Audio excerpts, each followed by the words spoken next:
Do I have to remind you? You and I are not equals. You will not defeat me.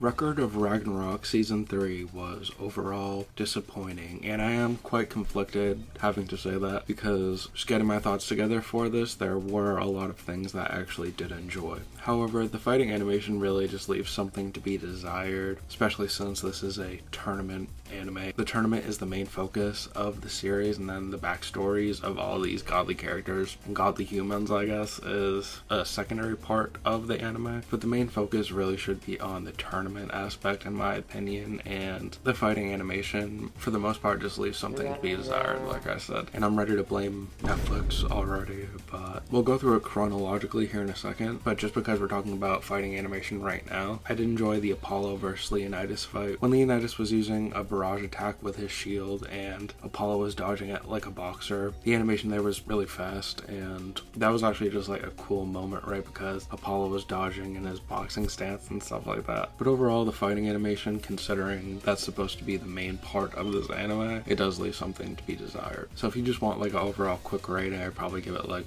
a 6 or a 7. No trolling aside, it is probably like a 6, considering this is a tournament, a fighting tournament, and the fighting animation is mid. Really not much animation going on, to be honest with you. It's honestly kind of disgraceful, Netflix. There were pretty good aura moments, I'm not gonna lie, there were some pretty good quotes. We'll get to that when we get to that. Let's start from the beginning of Season 3 at least. First episode, we get a recap of Season 1 and 2, so that was pretty nice to see, because they cut all the backstories out of that shit, and it was just the fighting animations. So episode 1 of Season 3 is actually a pretty decent watch. Then we hop into the first fight of Season 3, which is the King of the Beginning versus Hades. And personally, I was really excited for Hades. I do watch some manga content on Record of Ragnarok, but I still went into the anime pretty blind. It's not like I'm a manga reader or anything like that. I am an anime only for Record of Ragnarok, and I am a dub watcher for Record of Ragnarok. But I was pretty excited for Hades. When he lost, I was pretty disappointed, because who the fuck is the King of the Beginning, you know what I mean? I'm not even going to try to say his real name. He's a decent little character in the series. He aura farmed Ares, I'm not gonna lie. He walks around with like a blindfold, because when he was a kid, he had like this busty stepmom kind of person in his life. She picked up on the fact that he was like a cursed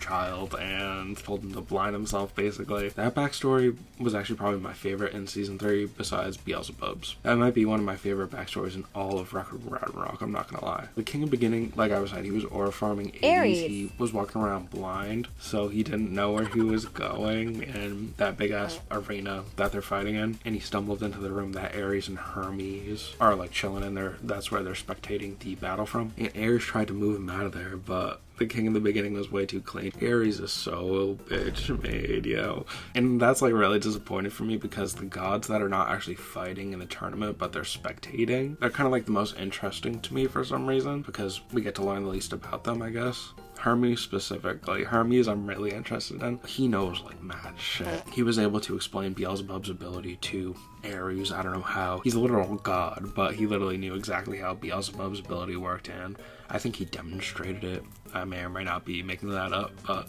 regardless, Hermes is somebody I'm keeping my eye on for the future. Yeah, before we even get into the battle though with the King of the Beginning and Hades, we get introduced to Nostradamus, who's another character I'm really looking forward to. He's really funny. He's able to shapeshift and shit like that. He's also very famous in the real world, right? Nostradamus. I love the spins they put on these characters, but we get introduced to Nostradamus, the King of the Beginning, aura farms Ares, and then we actually get into the fight with Hades. Before Hades goes out there though, one of Poseidon's minions brings Poseidon's trident to Hades, and Hades fuses his weapon with Poseidon's trident. Hades is Poseidon's brother. You know, I don't even want to talk about Poseidon. Poseidon got bitched in Season 1. He has like the best design in the whole show probably, but he got absolutely bitched in Season 1 by a human. And Hades pretty much does as well. We get into the fight, and the King of the Beginning has this grandiose entrance. All of the emperors of China create a red carpet for him to descend down to the battlefield. The King of the Beginning is the first emperor of China. We learn that in his backstory. Before the King of the Beginning, China was basically just all these different provinces ruled by different leaders. I mentioned the King of the Beginning's like childhood backstory where he was a cursed kid and he had that busty guardian, right? But then the second part of his backstory is when he has to battle this demon,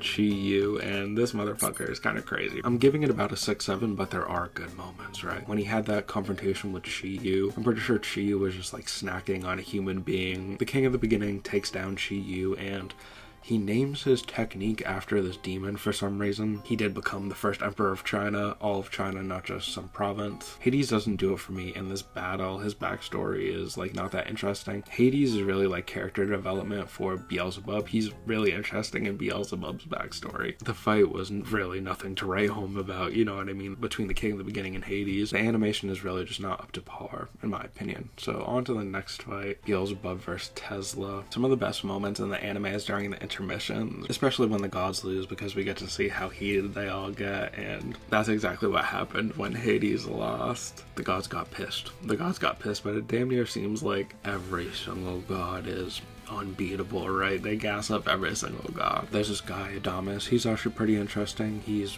another brother of Poseidon and Hades. He was actually trying to take out Brunhild and Gol, but Beelzebub actually stepped in there and saved them, and that's when we find out that all the gods are really pissed off Hades lost. Brunhild and Gol are like thanking him for saving them, but Beelzebub's like, yeah, you're welcome and shit, but be careful because the gods are heated right now. The gods are hella pissed off. So really enjoyed that. His opponent though, Nikola Tesla, is really probably the most disappointing to me. When he's in combat, it's pretty much exclusively animated with CGI, so it's really kind of cringe to look at, not gonna lie to you. And his opponent, Beelzebub, just like has really good aura most of the time. So I mentioned earlier about Beelzebub has a really crazy ability, kind of a play on his title, the Lord of Flies. He has like this sound-based ability that's pretty broken. That fight just pissed me all the way up. I'm not gonna lie to you. That's probably one of the worst fights in all of Record of Ragnarok, just because the CGI is so noticeable. And it's unfortunate that fight is mid, because Beelzebub has probably the best backstory in Record of Ragnarok. I mean, it's literally so crazy to talk about, because Beelzebub's backstory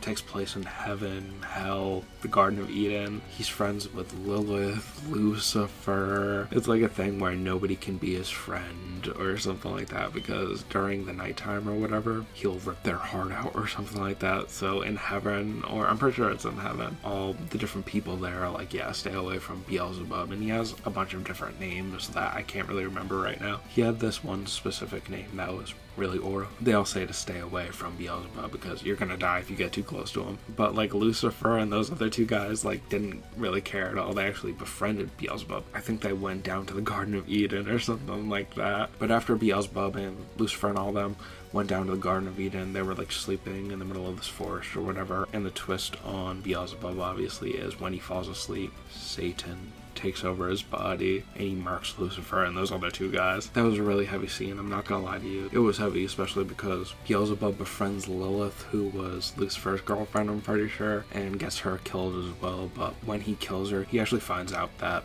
he is Satan, and like probably the best scene in the whole show damn near to me. It's when Beelzebub fell asleep and we actually get to see Satan, and he's holding on to Lucifer and I'm pretty sure Lilith, piercing through them with his claws, and he drops one of the best quotes in all of Record of Ragnarok, Satan. He says, "Love is hatred."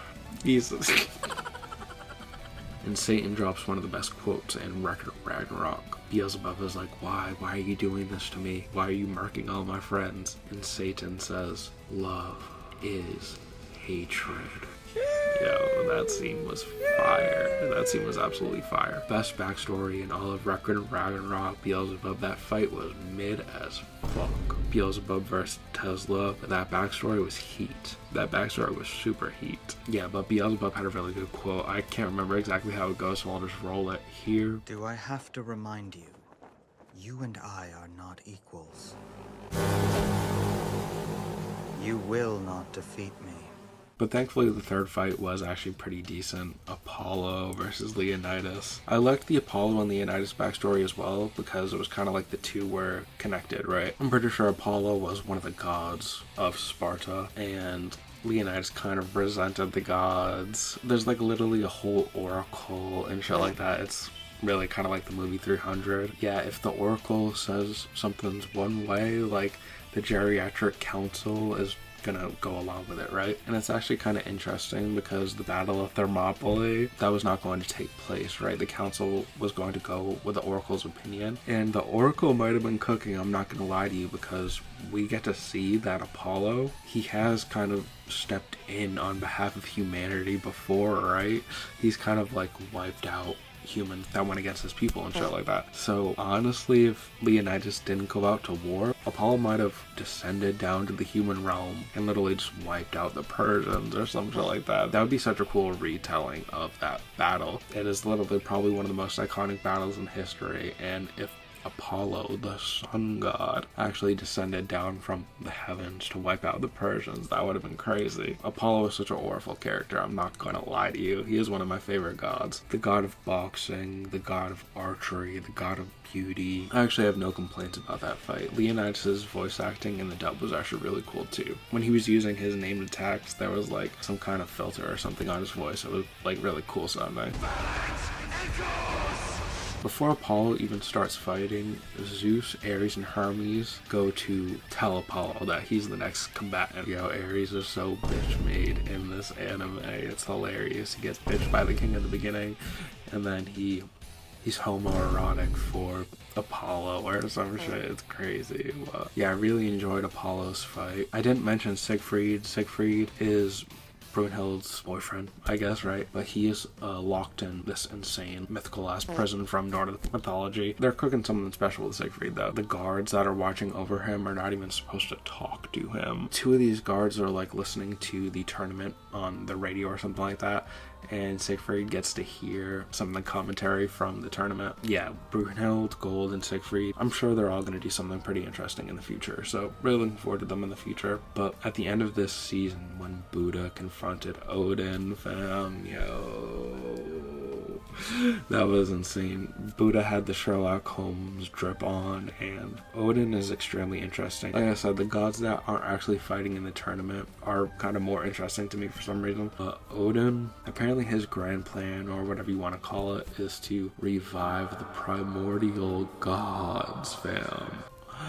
Sheesh, that is some hype shit, I'm not gonna lie. Buddha, fam, Buddha is so funny. When he was talking to Brunhild, and Brunhild was like, yeah, who said Siegfried was my ex? Buddha was so crushed by that, he was trying to get that date with Brunhild or some shit like that. There actually is some really good moments in season 3 that I really did enjoy quite a bit. Some really good aura moments. That moment with Odin and Buddha at the end, fam, was just too nice. That was really fire. Trying to revive the primordial gods, fam. Satan and Beelzebub's backstory. Love is hatred. Leonidas got a really good quote off too, I forgot to mention it, versus Apollo. Apollo was dodging and shit with his boxing technique, his footwork.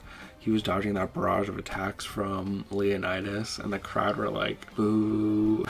The crowd were not fucking with Apollo. They were saying he was like not fighting Leonidas straight up or something like that. They were gaslighting Apollo into not fighting the way he wanted to, I guess. It was pretty funny. But Apollo hears that and it changes his disposition. He like whips 2 straight lines, these like really narrow lines, and he says, I think this should be the new battlefield. He says like this should be the new battlefield that they fight on. And that fight was really so good. Leonidas was like, who do you think is standing in front of you, fam? I hate you. I'm big Leonidas. There's like this saying that's don't ever stand in front of a Spartan. But there's some good quotes, I'm not gonna lie to you. There's some aura moments. But overall, the fighting animation was pretty lackluster, less than to be desired. Some really interesting moments though in the intermission. So yeah guys, let me know what you thought about season 3 of Record of Ragnarok. The fighting animation has really always been lackluster for all of Record of Ragnarok, I'm not gonna lie. Let me know what you guys thought about it. Am I being too harsh? It's my opinion, right? But I've watched a lot of anime, and I'm not even blaming the animators because I'm sure it's like probably a budget thing, a Netflix thing. It's not gotten any better, which is the disappointing thing. But yeah guys, let me know what you thought about season 3. Please like, comment, and subscribe if you enjoyed, and have a great day. Thanks again.